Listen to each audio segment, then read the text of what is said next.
வணக்கம் friends, welcome to Ruchita cooking. இன்றைக்கி நம்ம என்ன பார்க்க போகிறோன்னா ஹனி சில்லி லோட்டஸ் ஸ்டெம் தான் பார்க்க போகிறோம். ரொம்ப சூப்பராக இருந்துச்சு. நீங்களும் ட்ரை பண்ணி பாருங்கள். இதோட பெனிஃபிட் என்னென்னா மலச்சிக்கலை தவிர்க்குதுங்க. ட்ரை பண்ணி பாருங்கள். தாமரை தண்டு வச்சு ஒரு ஸ்நாக்ஸ் தான் இன்றைக்கி பண்ண போகிறோம். இதெல்லாம் சாதாரண காய்கறி கடையிலலாம் கிடைக்காது, ஆன்லைனில் தான் கிடச்சிது. இந்த 2 துண்டு 40 ரூபா. இதை எப்படி பண்ண போகிறோன்னா, இதில் மேலே இருக்க தோலை நல்லா சீவி எடுத்துடணும். அதுக்கப்புறம் கிராஸ் செக்ஷனில் மெலிஸாக கட் பண்ணி நம்ம இது ஒரு டிஷ் பண்ணி காட்டுறேன். இந்த தாமரை ஸ்டெம்மில் மோர் ஃபைபர் இருக்குது. மலச்சிக்கல் இருக்கவங்களுக்கெல்லாம் வாரத்தில் ஒரு நாள் இதை செஞ்சு சாப்பிட்லாம். இதை கூட்டாவோ இல்லை குழம்பாவோ இல்லை ஃப்ரையாவோ செஞ்சு உங்களுக்கு எப்படி விருப்பமோ அப்படி செஞ்சு நீங்கள் சாப்பிட்லாம். இது குடலில் இருக்க புண்ணையும் ஆற்றும்னு சொல்கிறாங்க. ட்ரை பண்ணி பாருங்கள். இந்த ஃபீலரை வச்சு நான் இதோட மேல் தோலெல்லாம் எடுத்துட்டேன். இதை பார்க்குறதுக்கு கட்டை மாதிரி தான் இருக்குது. தோல் எடுக்கும்போது கட்டை மாதிரி இருந்துச்சு, ஆனால் கட் பண்ணும்போது நல்ல சாஃப்டாகவே இறங்குது. நல்ல மெலிஸாக கட் பண்ணுங்கள். அப்போ தான் நல்லா க்ரன்ச்சியாக நல்லா மொறுன்னு சூப்பராக இருக்கும். நான் எவ்வளோ மெலிஸாக கட் பண்ணுறேன் பாருங்கள். நீங்கள் எந்த அளவுக்கு மெலிஸாக கட் பண்ணுறீங்களோ அந்த அளவுக்கு இந்த டிஷ்ஷு ரொம்ப நல்லாயிருக்கும். பார்க்கவே ரொம்ப அழகாக இருக்குது. இதுவும் நான் முதல் டைம் தான் பண்ணுறேன்.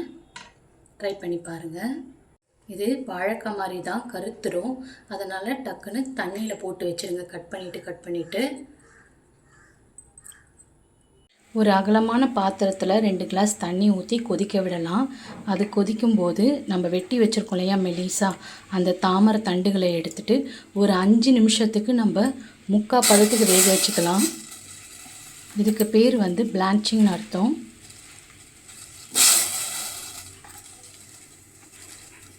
அஞ்சு நிமிஷம்தான் வேக வைக்கணும், அதுக்கு மேலே வேக வைக்கக்கூடாது. வேக வச்சு வடிகட்டின தாமரை விதை கூட 2 ஸ்பூன் கார்ன்ஃப்ளவர் போட்டுக்கலாம். பிளாக் சால்ட் போட்டுக்கலாம். பெப்பர் தூள் போட்டு நல்லா மிக்ஸ் பண்ணிவிட்டு ஃப்ரை பண்ணிக்கலாம்.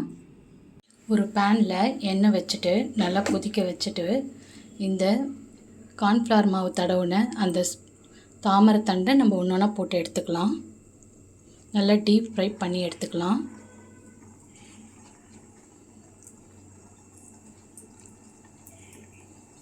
நல்லா மொறுன்னு பொரியணும்.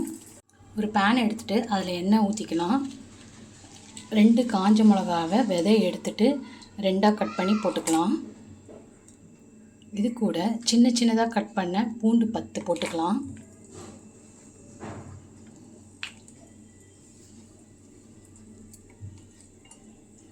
பொடியாக நறுக்குன சின்ன வெங்காயம் ஒன்று அதையும் சேர்த்துக்கலாம்.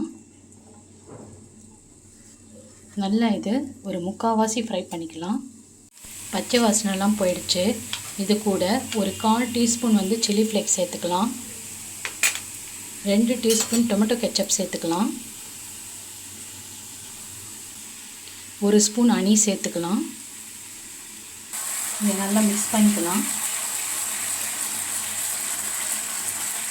நல்லா மிக்ஸ் பண்ணிவிட்டு கொஞ்சம் பிளாக் சால்ட் சேர்த்துக்கலாம். நல்லா ஃப்ரை ஆகிடுச்சு. இது கூட நம்ம அந்த தாமரை ஸ்டெம்மை பொரிச்ச தாமரை ஸ்டெம்மை போட்டுடலாம். நல்லா கலக்கிடலாம். சோயா சாஸ் கொஞ்சம் ஊற்றிக்கலாம். கொஞ்சம் லைட்டாக தண்ணி ஊற்றிக்கலாம். நம்ம வீட்டில் இருக்க ஸ்ப்ரிங் ஆனியனே நம்ம ரெடி எடுத்துக்கலாம்.